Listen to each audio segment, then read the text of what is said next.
All right, thank you for joining me, everyone. Charles Moscowitz here, Monday through Friday, 12 noon to 1 p.m. Eastern Standard Time. And here we have Autry Pruitt joining us. Hi, Autry. Hi. Okay, Man. excellent. Thank you for joining me. We're joined by Autry Pruitt. This, of course, being the live program Monday through Friday, 12 noon to 1. Just before I introduce Autry, let me give out the numbers: 617-396-4958, 617-396-4958. Autry is the CEO of New Journey Political Action Committee, dedicated to exposing the lies and misdeeds of the political elite in the Democratic Party. He's the author of Planes, Steak, and Water, Defending Donald J. Trump. And his written works have appeared at the American Spectator, Breitbart, Daily Caller, Forbes. You know, he's a true, as to use the modern term, an influencer. Autry, thanks for joining me today. Thank you so much for having me on board. I'm glad we're able to finally connect. All right. So listen, I think that in this particular election, Donald J. Trump doubled his African-American vote, both among men and women, I may add. And also across the board, people of color, like here in Massachusetts. He did better in Boston, where I am, by 2%, but he did better by 10% in cities like Lawrence and Fall River and Holyoke, which have very high Hispanic populations. And I think that what we saw happening in this election, and it probably may have even happened more had there not been, shall we say, improprieties. We don't want to talk specifically. This is YouTube, and I don't want to be banned, is that Trump virtually doubled his minority vote, and that his outreach to minority community, plus his policies, which have benefited the minority community in the area of a choice for public schools and enterprise zones and pro-family, these policies were starting to make an inroad in the culture in the Black community, wouldn't you say? Yes, they were, and more importantly, Trump was willing to engage, right? So the problem with the Republican Party in general is that they haven't really been willing to be engaged on the ground. And I'm talking about everything, not just about politics, but about everything. But Trump himself as a person, because he employed construction workers, because he employed a lot of African Americans and minorities in general, he was willing and comfortable engaging. One of the things that happened in Georgia, if I may pat myself on the back, I warned about this, is that the Republicans didn't engage. So you went into Atlanta. I know we all hate Warnock, right? But we went into Atlanta, a place where there's a Black church. And we tried to tell a community that the Black pastor, who has been feeding the hungry, sheltering the homeless, clothing those that don't have clothes in the back, helping prisoners come out of prison and not go back. We're trying to convince those Black folks that he's a bad guy. That can't happen unless you have a relationship too. Am I going to trust him, who's helped put food on my table, or am I going to trust you in DC, who's only taking money from my pockets? So the Republican Party mistakenly aligned themselves and thought that they too could ride a Trump wave with African Americans, and they couldn't. And so that's what Trump was able to do. And in a large way, President Trump was able to increase and hold up just himself, the Black vote for himself, and lost some of the white mother vote, we say, or the suburban white female vote. So that's sort of the dichotomy here. But if Republicans want to come back in, if Republicans want to win elections, right? Because this thing that identity politics doesn't work, that's gone. We didn't fight that battle, and so now we've lost it. So now we have to fight on their field.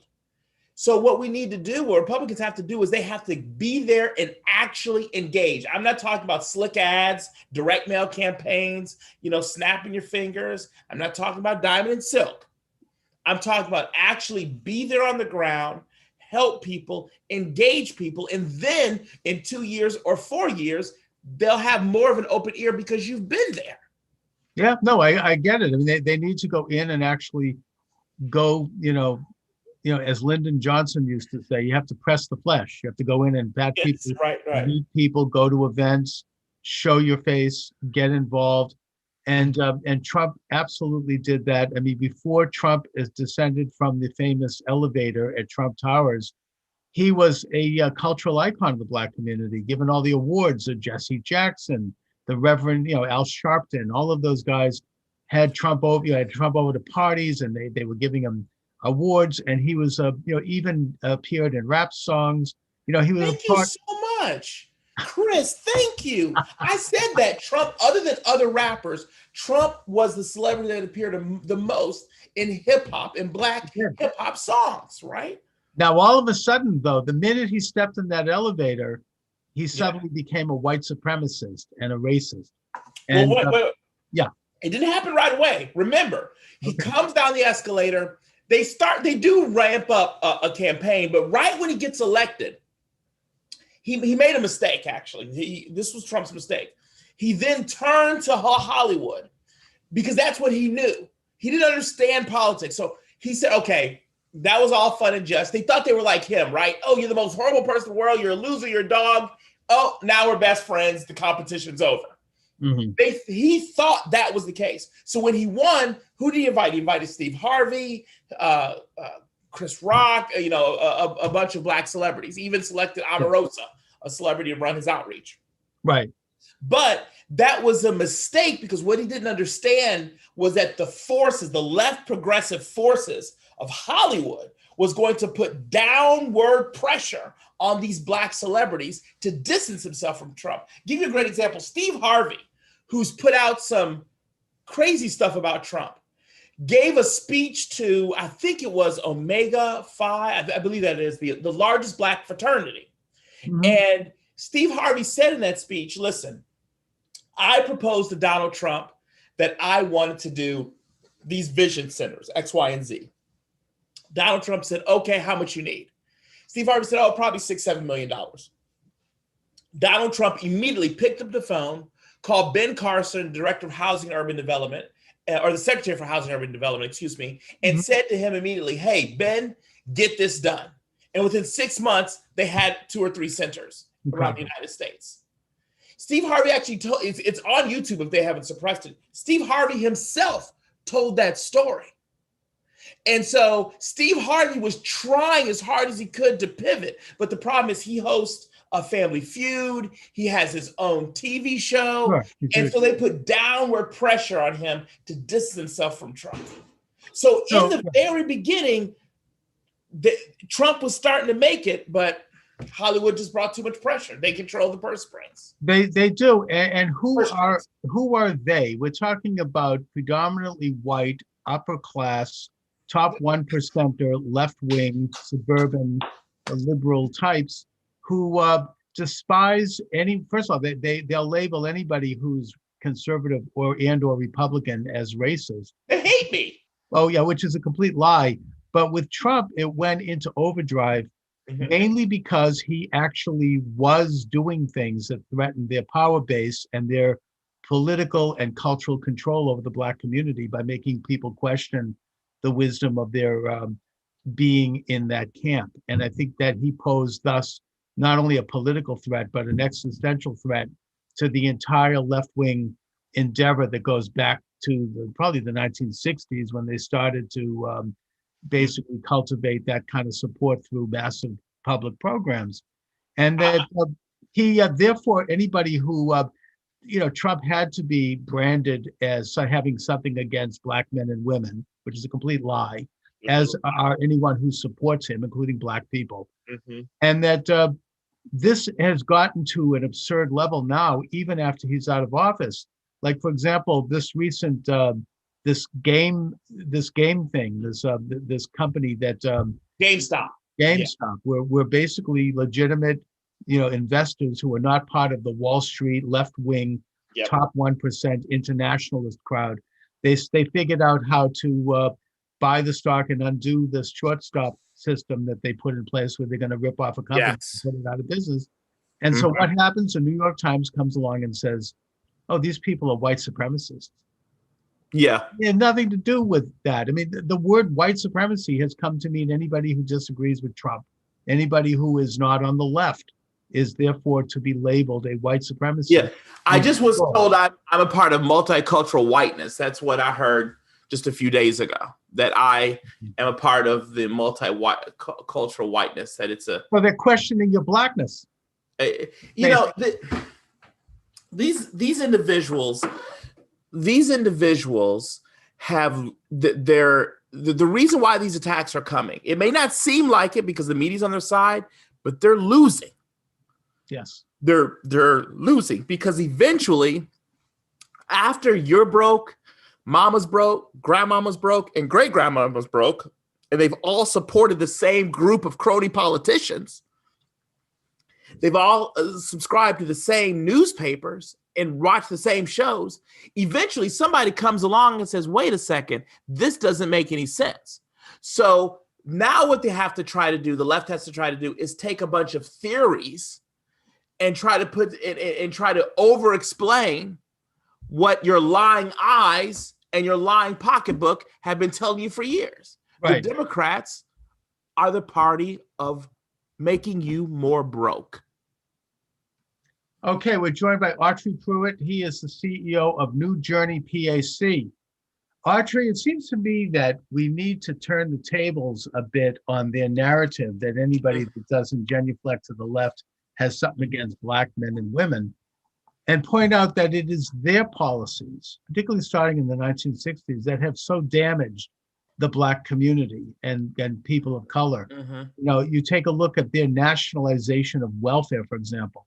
I mean, if welfare was done on a local level to people who are temporarily in trouble and need help through charities and through maybe some coordination with local business and local government, then it actually could address problems of poverty instead of this kind of like program that was put in place where everything becomes national and people are encouraged to get on these roles and women are encouraged to get rid of their men and then have more children out of wedlock. And this, it was Patrick Moynihan under Lyndon Johnson who warned people that Moynihan report. That's right. It would damage the Black community, and he was right. It really did. And this is racist in the literal sense. I know the people who embrace this aren't necessarily thinking of themselves in that way, but the end result has been and is racist. They targeted the Black community. They targeted the Black church, starting with Margaret Sanger and her Negro Project, where they got Black ministers. They paid them off to basically promote abortion in Black communities. They did it to Black education by locking Black kids in the inner city, once they had no fathers at home, into these rotten public schools where there would be taught behaviorism and look-say reading and other destructive methods that would damage their literacy and their ability to think. They damaged Black business and entrepreneurialism, something that was going through the roof in the 60s, by starting with anti-business policies and driving out businesses and high taxes and regulation.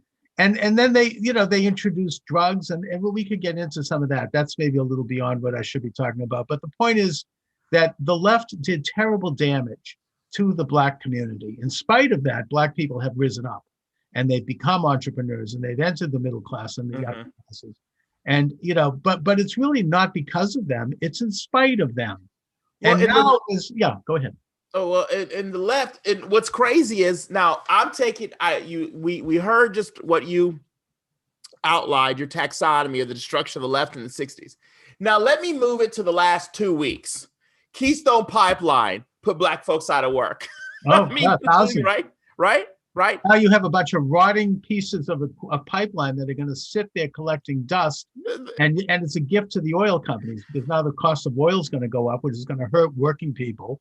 And absolutely right. I mean, the Keystone Pipeline. Let's go back about 3-4 months and go to BLM.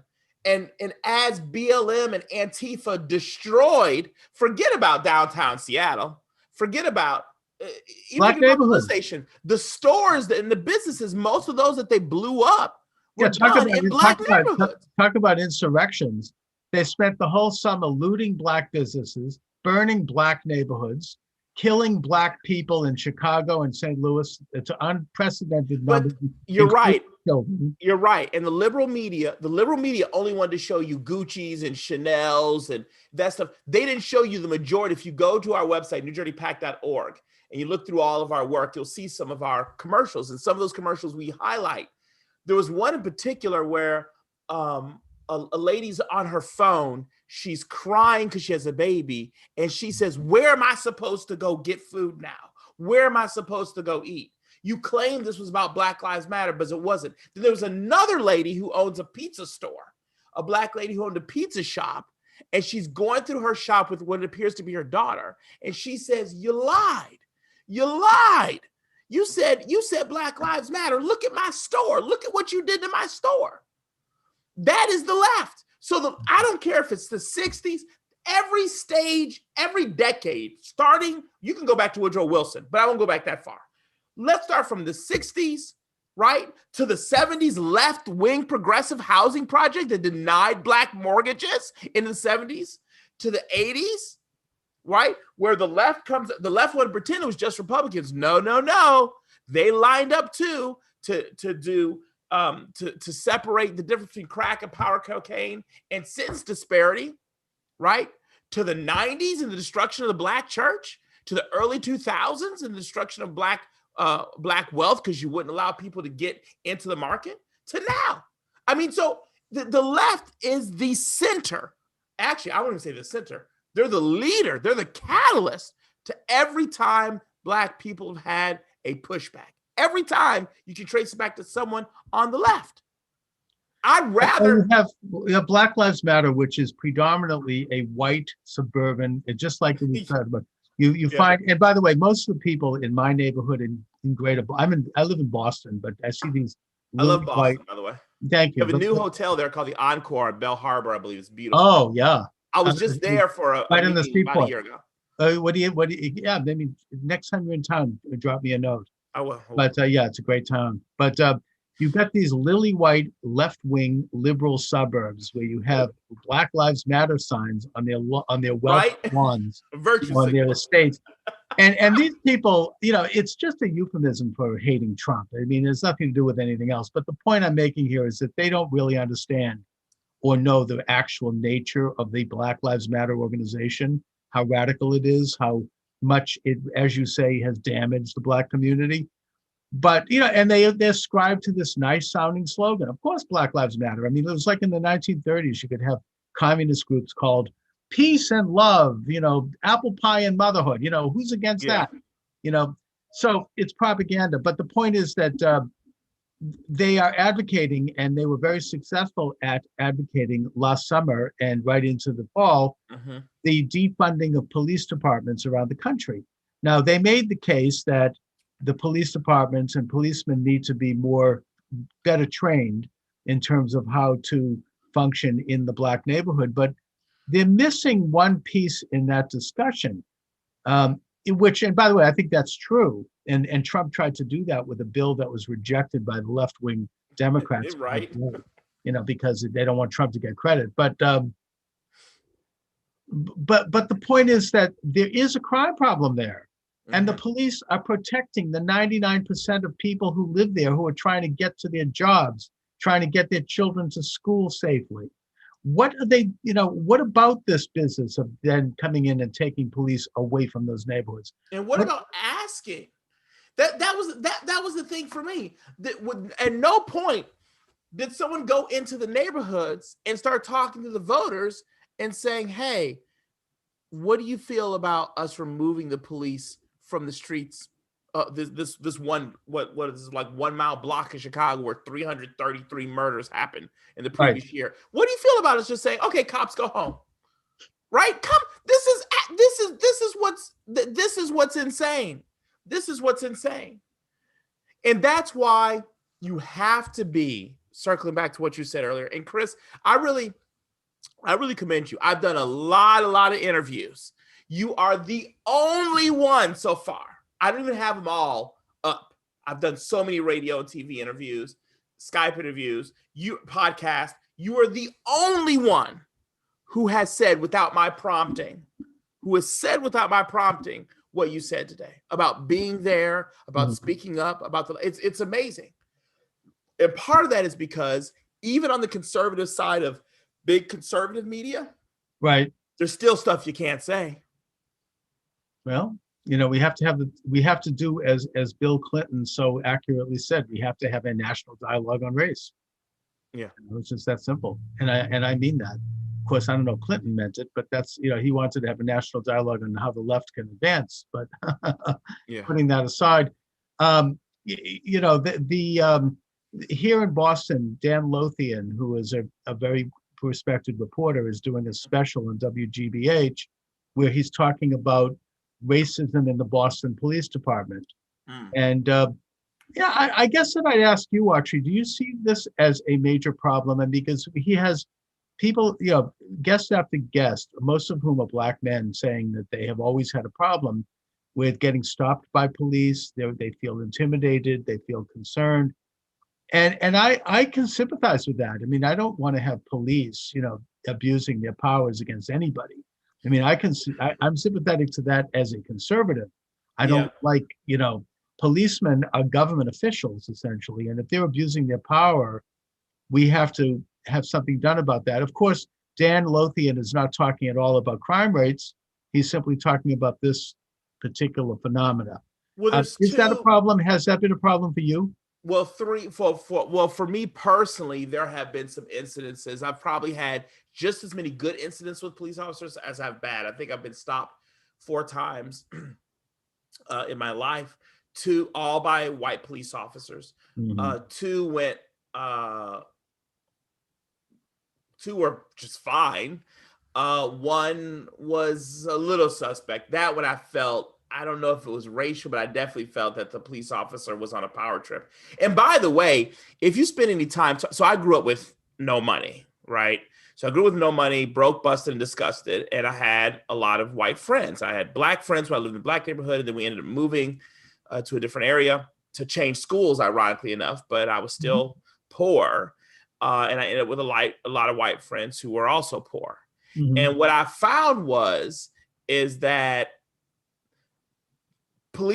a lot of times what we're encountering as racism or what we're feeling from police officers is just a power trip by a person with a badge, right? Mm-hmm. So, and the reason why it feels, perception can become reality, right? So my grandmother, who, by the way, is, God rest her soul, was a great person, but she had some reservations about white people. My grandmother, born in the 1920s, she tells stories and, recounts being slapped in the face in Alabama because she looked at a white woman the wrong way. I mean, so she carried with her some racial baggage.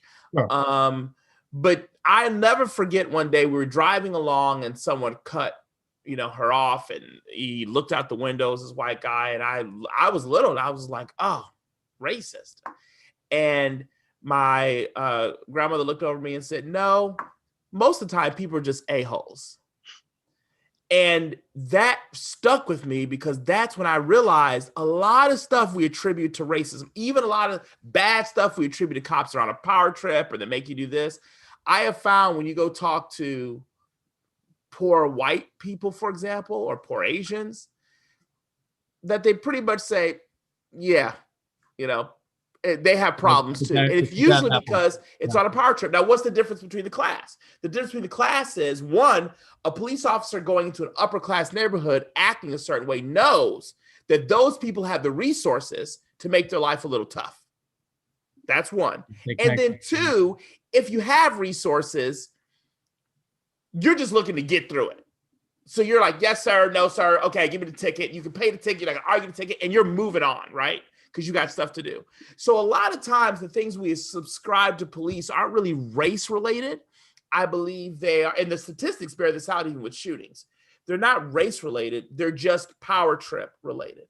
I think in an advanced society, we need to rescreen how we do police officers, right? The military went through this. There was a point in the military when the Army was just take anybody, take them.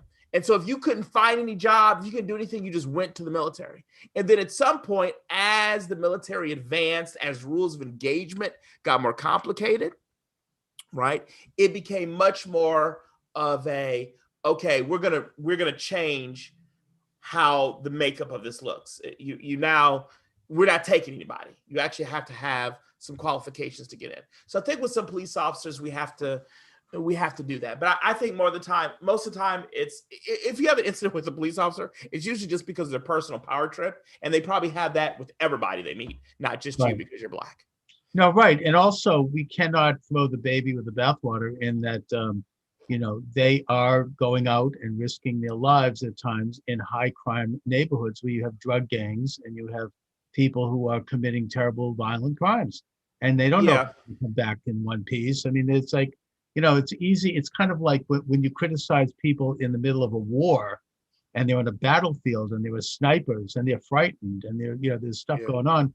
You can't necessarily put yourself in that position to understand the nature of what they're dealing with. And I think we need to do that. You're right, Chris. And what do we do?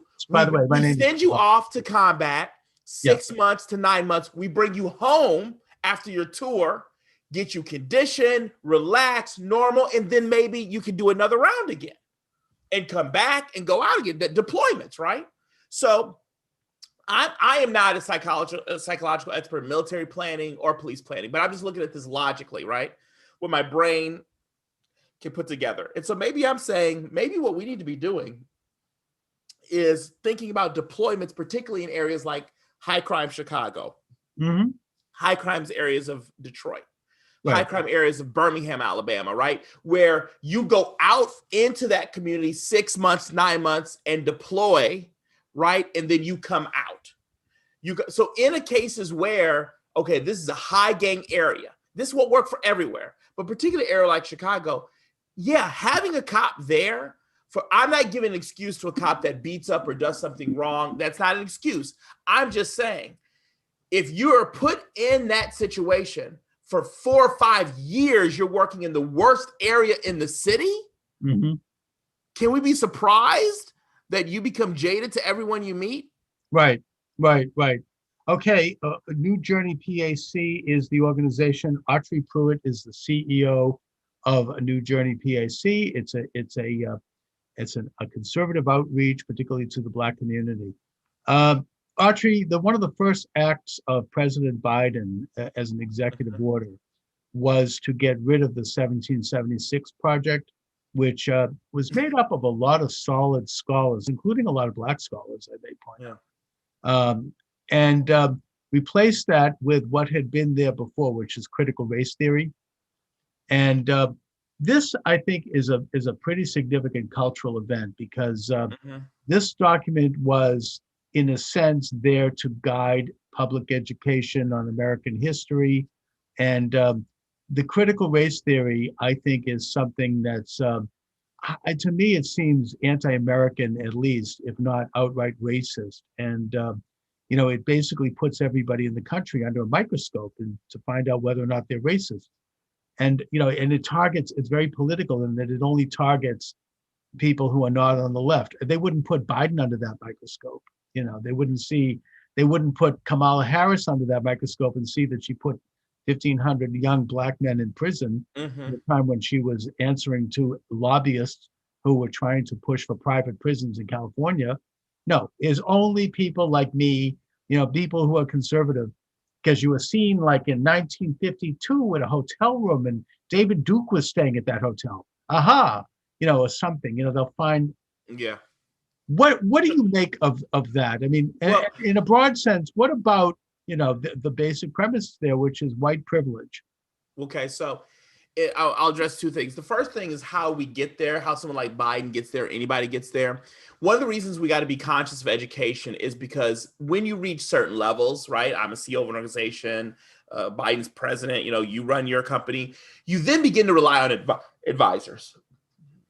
And your worldview becomes shaped by the fact that okay, these are expertise of people in their field. They've succeeded in their field. They've won accolades and they've won awards.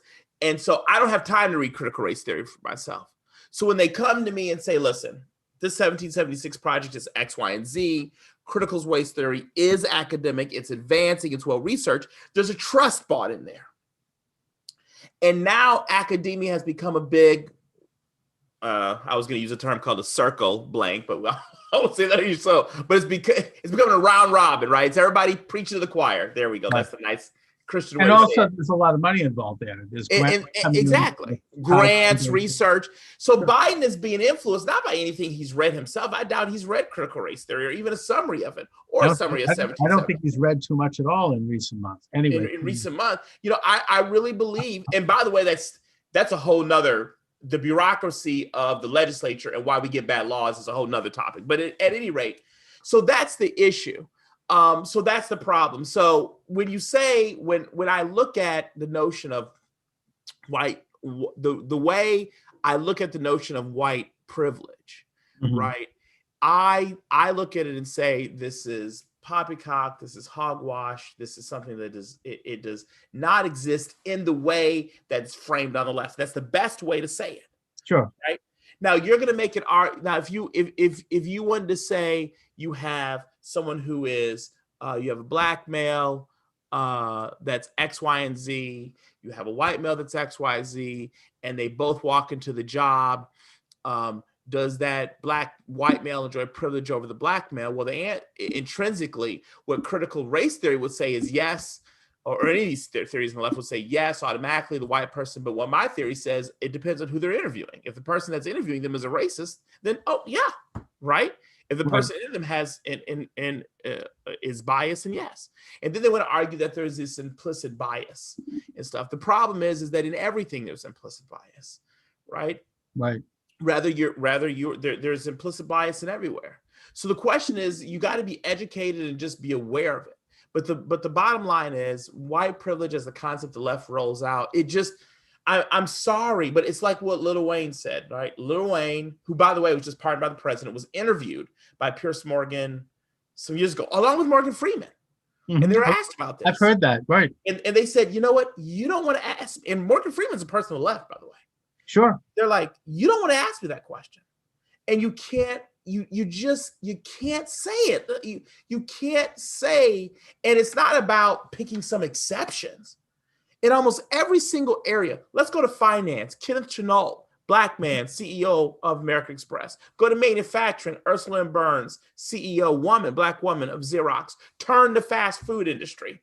Right? You had Don Thompson, who's the CEO of McDonald's. Obviously, turn to politics. You got Barack Obama, Herman Cain, me, other people, right? Just every facet you turn to, right? In every facet you turn. So to say that there's this built-in white privilege is absolutely crazy. Now, to say that there are one person out of 100 running a job that may have some racial issues? Yes, because there's one person out of 100 running a job that has some issues with men. One person running a job that has some issues with women or Jews or Asians. Sure. I mean, I would also eradicate racism. I might even expand it a little bit and suggest that in these times, and maybe in the past, maybe since the 1970s, this is actually a golden age to be a black person in America if you want to succeed. And, the doors are a little bit more open, colleges, businesses, well, right now, you're probably right. If you're black and you want to become, go in and get a job and you have the qualifications, you have the door open a little more widely. Well, let me disagree with you that. I'll bet you right now, I could not get a job at Apple, Google, Twitter, Facebook, YouTube. I bet you I could. So if you're black and you hold the right politics, that might have to do with because you're conservative. Yeah, I know. That's exactly what it has to do with. But maybe I should qualify it by saying if you're a black liberal in America today. Yeah, if you're black and neutral, if you're black and progressive. Listen, if you are 100% right, particularly, I'm going to go with the 90s. I don't know about I was born in 1979, so I'm not going to go with the 80s or 70s. I'm going to say since the 90s now, probably right since the 80s, but I'm going to say since the 90s. If you're black and you are engineered, you have higher degrees, you're talented, companies are looking for you. That's right. They're looking for you. And to be honest with you, if I wasn't, erase my conservatism, right? If I had a master's degree in engineering from MIT, you're white, you had a master's degree in engineering, male in MIT, and all else was equal, I actually might right now have a slight advantage over you if I went to Google versus you. That's right. But of course, you're an open and unabashed Trump supporter. So I have I'm yeah, and I'm in the same boat. You know, I mean, I actually lost a job after Trump was elected because the boss came, brought me into the office at the time I was selling insurance and said, "Are you a Trump supporter?" And I said, "Yes, I am." And basically within the course of the conversation, he told me I'd have to work from home. And of course, then I couldn't really function anymore. And that happened in a few other situations. I mean, and now I think that now that President Trump has been removed from office, let's put it that way, I think the purge could become more severe and worse for people who are openly, I mean, now there's going to be enemies lists. If you listen to Sandy Ortiz in Congress and other people, they're developing enemies lists and they're going to stop people. Harvard wants to rescind people's degrees who were part of the Trump administration or who were openly supporters of Trump. And it's almost like the culture comp.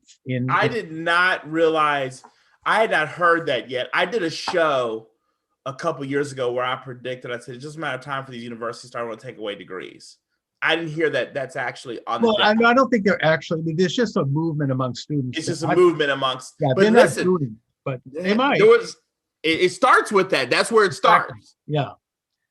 And then what they're going to do. A lot of stuff that's going on that we never thought would happen. Well, I'm telling you what they're going to do. Just like what they did with Alex Jones and the KKK people in the Daily Stormer, right? So you looked at the KKK and Daily Stormer. The left comes along and says, well, we don't want you on our platforms. And, people like me. All right. That's what they're going to do.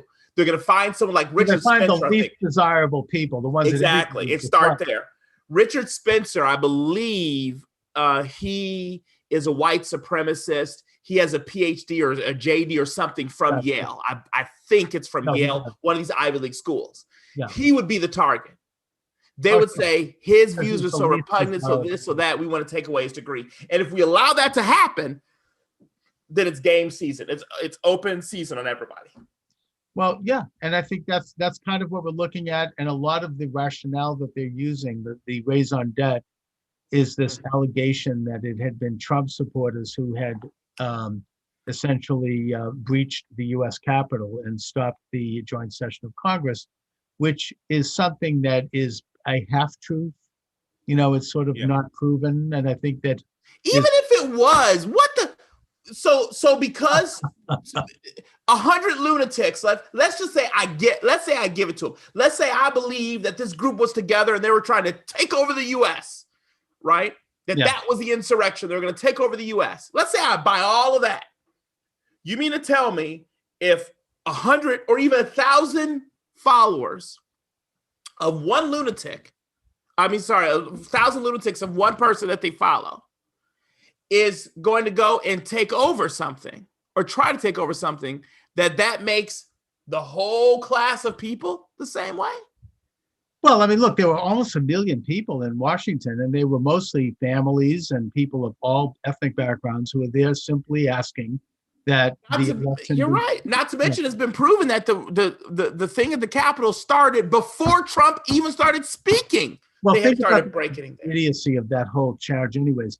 That Trump would have sent in this guy with the fuzzy hat and the bull and the. This is what I'm saying. And he's going to take over the government so that Trump can remain president. I mean, that's idiotic. It's and listen, it is absolutely horrible that people lost their lives because of this. Some police officers are traumatized. I just read about a second suicide. It's from a cop who was there. Obviously, the media is trying to spin it that it's because of what happened there is the reason why he committed suicide. We don't know that, right? But any of those, the 5 lives, 6 lives now lost, are assuming that they're lost because of events there. That's what I am assuming. At least 2 of them are. That's tragic, obviously. But to say that everybody is.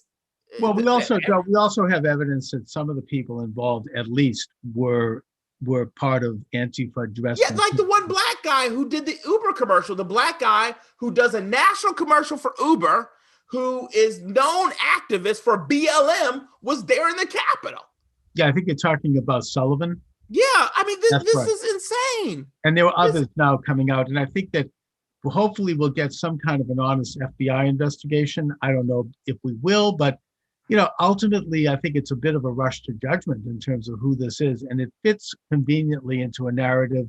Not to mention that it hurt President Trump because they stopped the joint session of Congress, which was about to examine the questions of voter impropriety, and they now are not going to do that. So we'll never get to the bottom of it. Yeah, listen, what they did was a mistake, but to label this as a known insurrection to overthrow a government is, like you said, colored faces, bare hats, a couple guys running around with no latex gloves, no spy equipment. I think only one person had a weapon and he wasn't even inside the Capitol. I'm not sure, right? Right, and plus they didn't really damage. I mean, there wasn't like major looting or damage of property.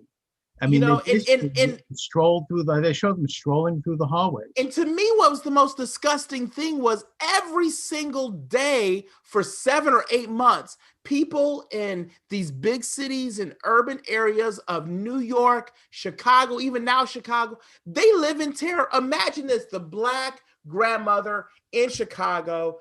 That's all she can afford to be, is that downtown heavy traffic area of Chicago. Her neighbor was killed by a bullet. How you claim Lindsey Graham, Nancy Pelosi, how these folks claim they felt, those other people are going through every single day. We should ask them. So how the hell?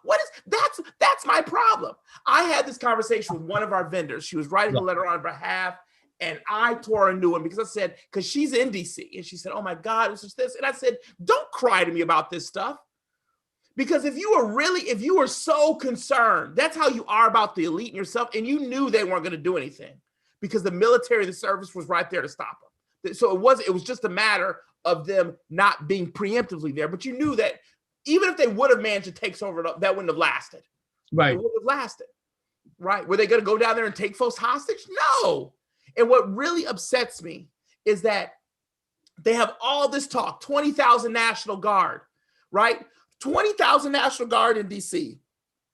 How many National Guard in Chicago right now in these areas where people are being killed? I just read about another little girl shot dead in her house by a stray bullet. You had the girl at the funeral killed, 2 kids shot. A father was carrying his girl in his arms, killed in his arms. This is crazy to me. You put 20,000 troops in DC and you can't put 1 troop in in Chicago. Yeah. Or Atlanta for that matter. That's just crazy. It's exactly That's why I right. said, I don't want to hear people like, I don't want to hear anything about Capitol insurrection from these guys. I don't want them to talk about how scared they were. That's all BS. You're in Christian Louis Vuitton shoes, you're in $3,000 suits, Rolexes, down there huddled with the Secret Service. You're scared. The first thing you should have done is came up and said, hey, guess what? I had a small sliver of a taste what it's like to be in Chicago. We're now authorizing troops to go into Chicago and stop this mess. Yeah, or at least we're going to support our police. But so Autry, where are we going from here now that we have the new administration installed? Downhill. Yeah, well, all right. I mean, but I mean, in terms of race relations, I get it totally that. But we have we have the powerful are now back in place. They've taken power away from the people. They've gone back to the internationalists and the big Wall Street crowd and the Robin Hood. Yeah, they're right. Exactly. They're going to basically go back to the old days. It's like nothing has changed. And they're going back to their doctrine of claiming everyone's a white supremacist who isn't agreeing with them. You got to get on the ground. What can we do? What we should do, and what the solution is this. We need to forget about the national level, like I said in slick commercials like before. What we need to do is get on the ground and engage, right? One of the biggest places we're separated is in the church. We're segregated a lot in the church. Right. So if you are a member or a pastor or a deacon or something in a predominantly white church, what you should do is find a partnership with a Christian church, like uses Baptist churches on both sides, right? Find one, or Pentecostal or whatever, Methodist, find a partnership with the other and exchange Sundays, right? Switch off, start coordinating, because you have a basis, right? You're Christians. Don't start with a political basis. That's the problem. Start where you agree, so you have a basis. That's the first thing to do, is to consciously go to the other camp and say, hey, I'm just here to fellowship with you. If we can, and I said the church because it's the easiest thing to do, right? You can do it. Although just as a little caveat, most of the white churches are controlled by left-wingers, but putting that aside. Well, but that's when you get into the bigger churches, right? When you go into these smaller churches, by that I mean like 1,500 people or less, when you go to these smaller churches, it still tends to be a little bit more traditional, right? Sure. So if you're a member, you're conservative, you're a member of this church, your church is most likely still more traditional in Christian belief. You can find other Black churches that believe that way. Kojic, for example, is is an example of that. And get a partnership with that church. Talk to your pastor about saying, okay, let's exchange pastors for a day, right? Let's do that. Let's exchange choirs. Let's have a third of the church go there and just begin to talk and interact and fellowship. Then when these issues of importance come around, right, then you'll have an open ear because you have a common base to deal with. Sure. Great idea. Great place to start. A good solid exchange. And I think that you've mentioned in your literature that ultimately and more fundamentally, particularly, Black people are more conservative. They believe in God, they believe in family, they believe in conservative values, and that has to be emphasized, I think, among in that community. I think that, here in Boston, we have Ayanna Pressley elected to the House. She's about as radical and as far left as anyone in the House. Yeah, I was actually surprised because I'm familiar a little bit with Boston, and, she was elected because she's Black. I'm sorry to say that, but, and she was therefore promoted by the Boston Globe and by all the white left-wing establishment. And now she's given a certain aura of hero status. She can't be touched. And people aren't paying attention to what she's doing. She voted against humanitarian aid to children coming over the border undocumented in Texas because she thought it might make Trump look good. If she had, and that passed, by the way, but if she had her way, you would have had terrible, inhumane conditions continuing. We don't hear about that now because it did pass and because people have been helped. But yet nobody in the neighborhood in Boston understands this. It's all so. I don't know if they understand. Well, that's your area, but I'd be curious to believe, do they not understand it, or they choose not to understand it? Selective ignorance. I think it's selective ignorance, and I think it's a media blackout on these things by the left, predominantly white mid establishment in Boston. Well, you're in the crater. You are in the crater. You are in what I call the progressive academic corridor there. That's right. These are people who have agendas and who are really determined to white out of existence anybody like me. White out. That's what they're basically. That's a great term. The term to white out. The progressive, until Republicans realize that you have two battles to fight. The first one is not really a fighting battle. It's you need to engage others, even young people, whatever it is, right? Those that don't traditionally see themselves, you need to engage, right? You need to engage them. That's the first thing you need to do. And you did it with the Hispanic community in Florida. That's why Trump was able to carry Florida by such a large margin. So you need to engage. And then the second thing is internally, you need to start being a little bit more Democrats and tell like the 10 people that voted for impeachment, say, listen, yes, you have your morals, you have your principles, but that's horse crap. All right. If you're either with us or you're against us, and clearly you're against us, so you should resign and go to the other side. That should be it. There should be no tolerance for that kind of dissension. The other thing I try to urge people to do at this time is run for local office. And when I say local, I mean local state rep, local state senator, local city council, because these offices can be won on very little money and very, if you're a housewife, if you're a teenager, you're retired, you're an empty nester, you have a little time on your hands, go out and run for one of these offices. You might find out that the incumbent had been there for 20 years and never been opposed. And that if there's something we learned from this election, it's that state legislators have power, and that they abrogated their power to regulate elections in 4 states, which is one of the reasons. I mean, we can't go too far on this because I might get banned, but let's just say that power was taken away from those legislators in a manner that is constitutionally questionable, and taken over by corrupt governors and secretaries of state, who then just made laws as they wanted to help their candidate. School board is a great example of that, right? Absolutely. A lot of this problem has started in schools. Run for local office, get to know your community, run there, shake hands there, do that on the groundwork, right, locally. And then you can maneuver your way. By the way, you can maneuver your way towards national office, right? But start there. Plus, to be honest with you, if you run for local office, you'll get a better sense and feel of where the problem areas are, right? Where they are in your local community for the leftist onslaught.